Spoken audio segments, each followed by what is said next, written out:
The man behind the mask.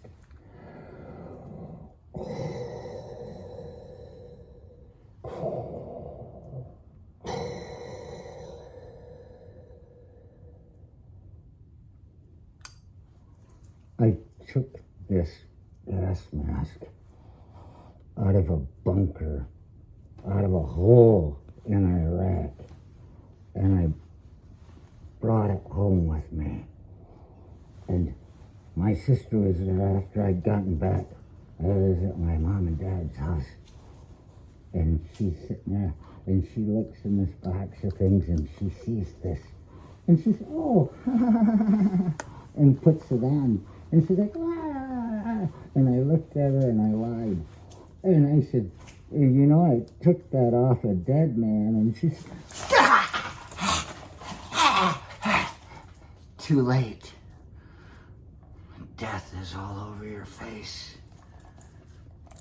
And I was just thinking about this gas mask about 3 days ago.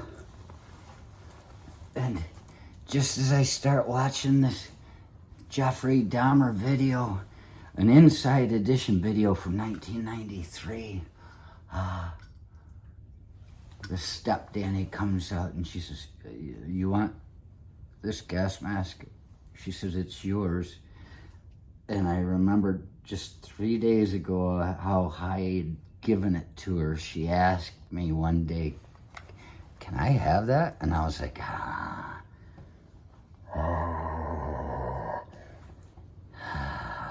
knew she would appreciate it. I said, "Yes, you can." But just 3 days ago, I was thinking, gosh, I really would like to have that gas mask back today. And here, as I start watching Jeffrey Dahmer video, she comes out and gives it back. And I've said for a long time, you know, Dahmer was in the army. The thing I saw today, they said he got kicked out. But way I understand it, he was a medic.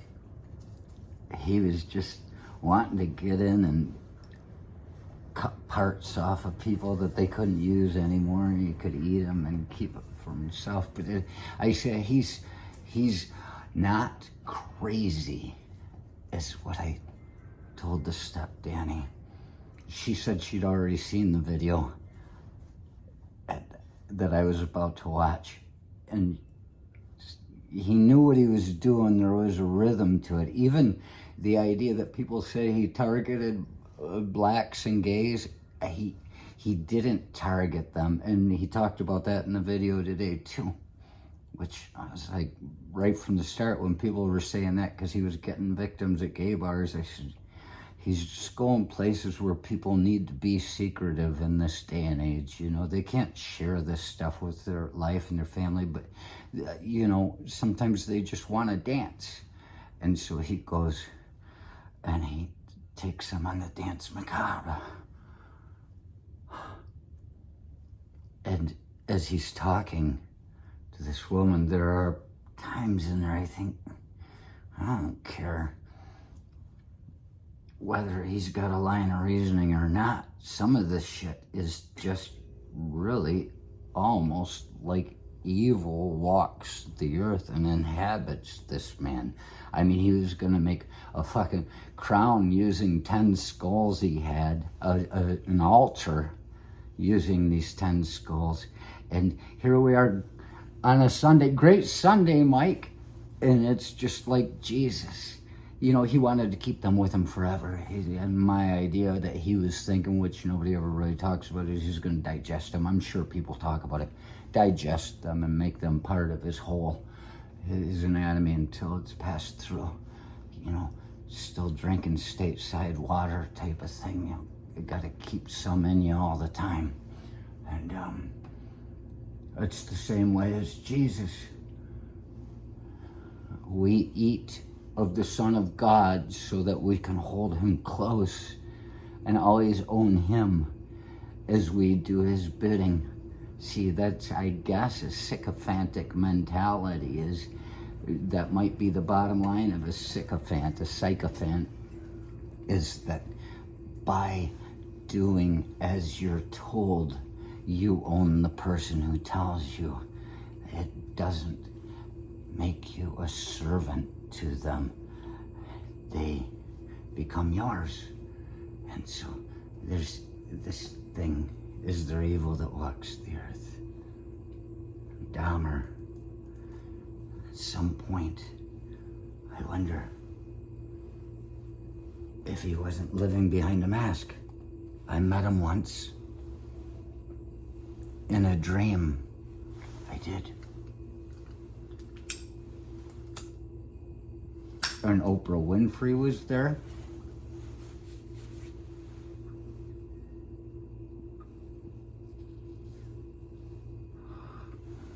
And Bernadette Peters was there, like the time of the jerk, and she was on a little trapeze bar thing that was hanging from the ceiling in the room. She was just and the TV was on, and I was just talking to Jeff, and he seemed all right, and I'm talking to him, and he started getting close to me, and you know, almost as a precursor to the COVID years, I was going back off 6 feet.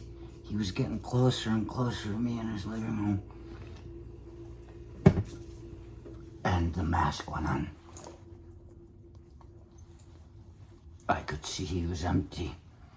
He was just moving toward me. He was driven by his urges. I thought we were friends. And he had a throw pillow and he had it over my face and he was pushing on it and pushing on it. I was trying to push him off.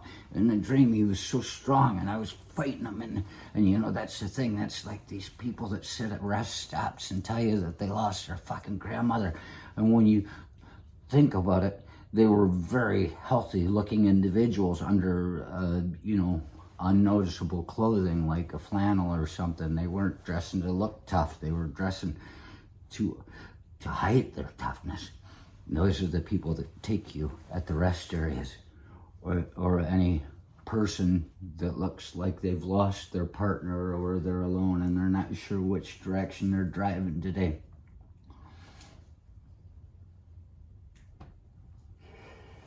And he got this throw pillow and I finally pushed it away and I said, ah, and I went one step behind Patrick Swayze's cheetah chokehold and I spit into his fucking larynx and tore it out. And he was like, ah, and there was this white stuff around there and he was going, ah, ah, and he died and I spit it into my hand. And the larynx was going clack, clack, clack, clack, clack, clack, clack, clack, like one of those old teeth fucking toys, you know, they go clack, clack, clack, clack, clack, you wind them up. It was doing that and I threw it down. And Oprah Winfrey looked at me and said, I can't believe you did that. Why did you do that? And then the next day, he was trying to fucking kill me. He was wearing a mask.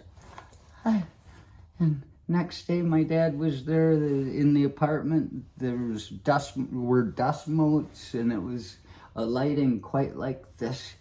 And the police were there, and there was a damn tarantula terrarium cage with a tarantula in it, and there was a human skull in there, and it was like, ah. And then they opened up a 55-gallon drum that was in there, and there was this woman just like that, you know.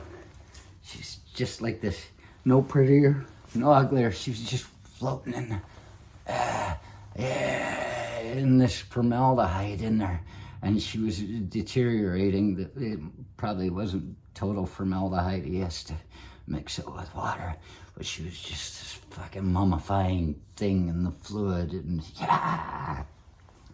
And I killed Jeffrey Dahmer.